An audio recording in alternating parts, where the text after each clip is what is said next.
کافی پرانی بات ہے، کسی ملک میں ایک نیک دل بادشاہ حکومت کرتا تھا۔ اس کے عدل و انصاف کا دور دور تک چرچا تھا۔ وہ اکثر بیس بدل کر اپنے رعایا کا حال معلوم کرتا۔ ایک دن سوداگر کے لباس میں گھوم رہا تھا کہ راستہ بھول گیا۔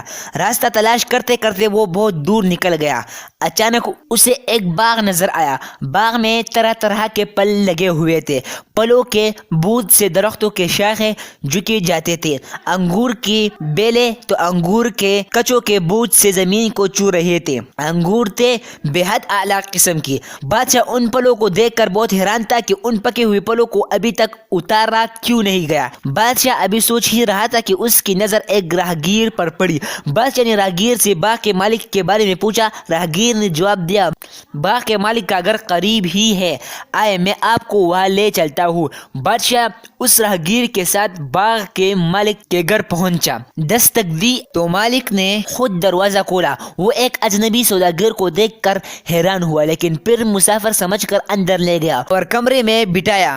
بادشاہ خوش تھا کہ باغ کے مالک نے اسے پہچانا نہیں۔ باغ کا مالک خوش دلی سے اپنے مہمان کی خدمت کرنے لگا۔ اس نے بادشاہ کو کھانا کھلایا، قہوہ پلایا اور سونے کے لیے اسے صاف ستھرا بستر دیا۔ وہ بادشاہ کو تکامن سمجھ کر دیر تک اس کا جسم دباتا رہا۔ جب بادشاہ کی آنکھ لگ گئی تو دبے پاؤں کمرے سے باہر نکل گیا۔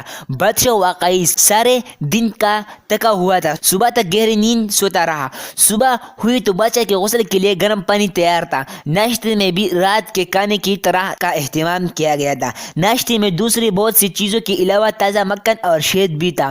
بادشاہ حیران تھا کہ ابھی تک اس باغ کا پھل اس کے سامنے نہیں رکھا گیا۔ بادشاہ اسی سوچ میں گم تھا کہ باغ کے مالک نے پوچھا، جناب کسے اور کس چیز کی خواہش ہو تو فرمائے، وہ بھی حاضر کی جائے۔ بادشاہ نے کچھ دیر سوچا اور پھر کہا، مجھے انگور بہت پسند ہے، ہو سکے تو وہ منگوا دیجئے۔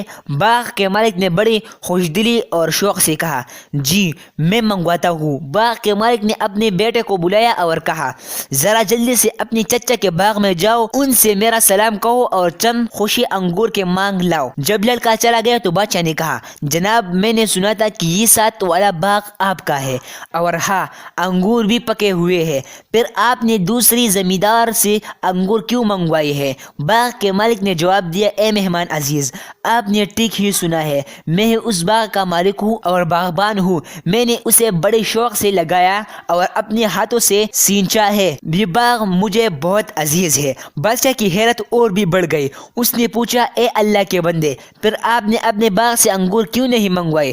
باغ کے مالک نے مسکرا کر جواب دیا، مجھے افسوس ہے کہ میں آپ کی خدمت میں اپنے باغ کے انگور پیش نہیں کر سکتا۔ دراصل ابھی تک سرکاری آدمی باغ دیکھنے نہیں آئے۔ وہ جب تک میرے باغ کا سرکاری حصہ نہ لے جائے اور سرکاری خزانے میں جمع نہ کرا دے، میں اسے کیسے ہاتھ لگا سکتا ہوں؟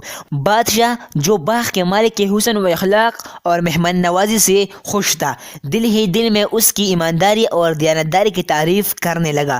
بادشاہ نے واپس پہنچتے ہی باغ کا مالیہ معاف کر دیا۔ دوستو، اس کہانی سے ہمیں یہ سبق حاصل ہوتا ہے کہ ہمیشہ دیانتداری اور ایمانداری سے کام کرنا چاہیے۔ دیانتداری اور ایمانداری ہمیں کامیابی تک لے جا سکتی ہے۔